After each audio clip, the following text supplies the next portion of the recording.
Hello dear students, आज का video है HCU के पेपर का सोल्यूशन के ऊपर। ये पार्ट 2 वीडियो है। ठीक है, अगर आप पहली बार देख रहे हैं तो सबसे पहले पार्ट 1, पार्ट ए और पार्ट बी दोनों पार्ट में ये पेपर डिवाइडेड है 25 और 75 मार्क्स के लिए। टाइम है 2 घंटा। 100 मार्क्स के लिए ओएमआर शीट है। सही करने पर 1 और 3 गलत करने पर 1 मार्क आपका कटेगा। एज यू कैन सी यहाँ पर मैंने 1 से 7 तक किया है, तो 8 से 8 चालू करेंगे।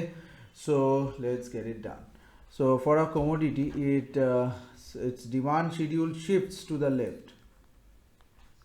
So demand schedule shifts to the left. Left मतलब हमेशा याद रखिएगा, and कुछ फॉल किया है, and supply schedule shifts to the right. ऐसे. So how the equilibrium price and quantity changes. काफ़ी आसान है. So impact on the price यहाँ पर कुछ भी हो सकता है.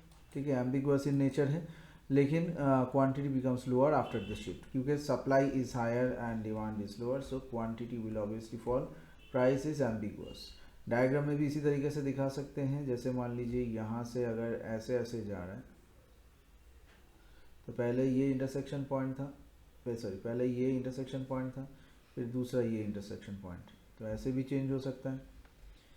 ओके, यहाँ पर प्राइस फॉल हुआ है।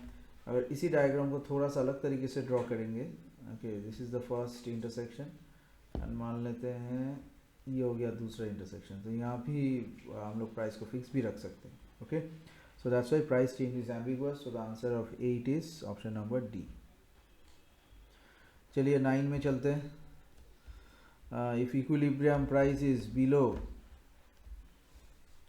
Price ceiling fix by government, then क्या होता है? ठीक है, तो प्राइस सीलिंग क्या होता है पहले ड्रॉ करते हैं।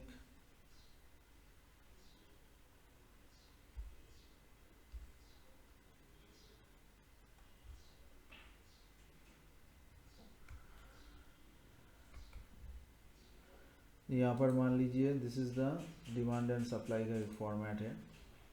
ये इसे कहते हैं रिजर्वेशन प्राइस,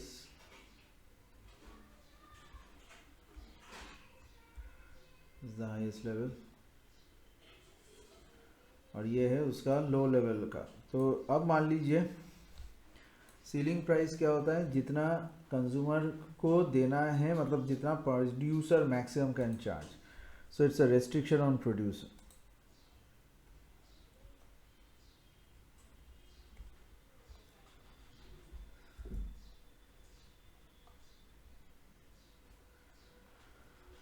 ओके, सो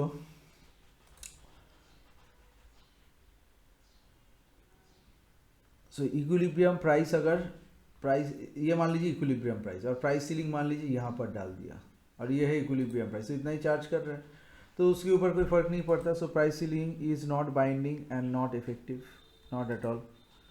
ठीक है, 10 में चलते हैं। Suppose that the government proposes a luxury tax on private jets. ठीक है, the demand for private jet is elastic and the supply is in elastic. So demand है इलास्टिक और सप्लाई कुछ खास इलास्टिक नहीं है। सो याद रखिएगा, जिसके पास ज़्यादा इलास्टिसिटी है, who is that person has the higher choice value. Okay, higher the elasticity, higher the choice value,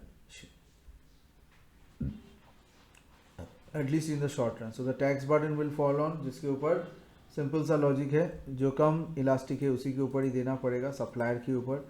Okay, so supplier will have to bind it क्योंकि consumer is deciding to buy something by paying a huge amount, so consumer has the higher elasticity. So higher elasticity leads to control over the market.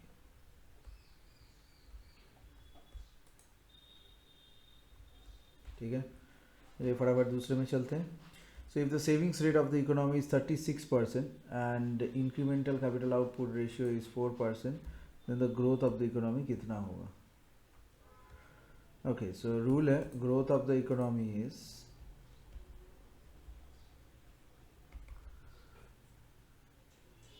savings rate divided by ICOR, incremental capital output ratio. So 36 by 4, 9%. So यहाँ पर answer है B. 11 answer is B. Next, which of the following is not a theory of term structure of interest rate. Which of the following is not a theory of term structure of interest rate? और इसमें पहला वाला expectations theory is quantity theory of money is not about the interest rate structure. So this is the answer actually. So 12 is B, and segmented and liquidation. So this is the answer. Okay.